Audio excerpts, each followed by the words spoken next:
حضرت ابو ہریرہ رضی اللہ تعالیٰ عنہ سے روایت ہے کہ آپ صلی اللہ علیہ وسلم نے فرمایا، جس نے اللہ کے وعدوں پر ایمان رکھتے ہوئے ثواب کی نیت سے رمضان کے روزے رکھے اور رمضان کا قیام کیا، اس کے وہ گناہ معاف کر دیے جائیں گے جو پہلے سرزد ہو چکے ہیں۔ حضرت ابو ذر غفاری رضی اللہ تعالیٰ عنہ سے روایت ہے، انہوں نے کہا، ہم نے رسول اللہ صلی اللہ علیہ وسلم کی معیت میں رمضان کے روزے رکھے۔ آپ صلی اللہ علیہ وسلم نے ان ایام میں قیام نہ فرمایا حتیٰ کہ 7 راتیں باقی رہ گئیں، تو 7ویں رات آپ صلی اللہ علیہ وسلم نے ہمیں نماز تراویح پڑھائی حتیٰ کہ تقریباً تہائی رات گزر گئی۔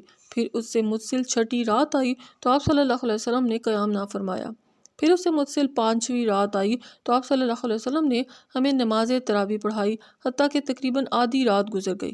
میں نے عرض کیا، اے اللہ کے رسول صلی اللہ علیہ وسلم، کاش آپ ہمیں اس رات کا باقی حصہ بھی عطا فرماتے، پوری رات قیام فرماتے۔ تو آپ صلی اللہ علیہ وسلم نے فرمایا، جو شخص امام کے ساتھ اس کے فارغ ہونے تک قیام کرتا ہے، اس کا وہ قیام پوری رات کے قیام کے برابر ہوتا ہے۔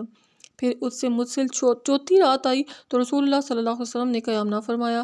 پھر اس سے متصل 3ری رات آئی تو آپ صلی اللہ علیہ وسلم نے اپنی خواتین کو اور اہل خانہ کو اکٹھا کیا اور بہت زیادہ لوگ بھی جمع ہو گئے۔ نبی صلی اللہ علیہ وسلم نے ہمیں نماز پڑھائی حتیٰ کہ ہمیں خطرہ محسوس ہوا کہ ہماری فلاح چھوٹ جائے گی۔ ابو ذر غفاری رضی اللہ تعالیٰ عنہ سے پوچھا گیا، فلاح کا کیا مطلب ہے؟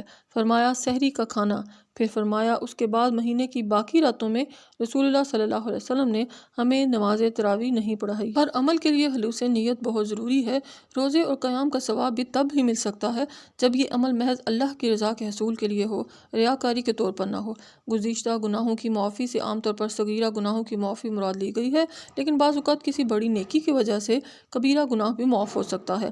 روزہ اور قیام جس قدر خلوص نیت کا حامل اور سنت کے مطابق ہوگا، اتنا ہی زیادہ گناہوں کی معافی کا باعث ہوگا۔ رمضان کے آخری عشرہ میں عبادت کا اہتمام معمول سے زیادہ کرنا چاہیے۔ نماز تراویح نفل نماز ہے، اس لیے نبی صلی اللہ علیہ وسلم نے پورا مہینہ نہیں پڑھائی، صرف چند راتیں پڑھائی۔ نفل نماز میں تلاوت کی کوئی خاص مقدار مقرر کرنا ضروری نہیں، کسی دن طویل اور کسی دن مختصر قیام ہو سکتا ہے۔ سحری کا کھانا بھی اہمیت کا حامل ہے، یہ مسلمانوں اور غیر مسلموں کے روزوں میں امتیاز بھی ہے اور باعث برکت بھی، اس لیے فلاح کہا گیا ہے۔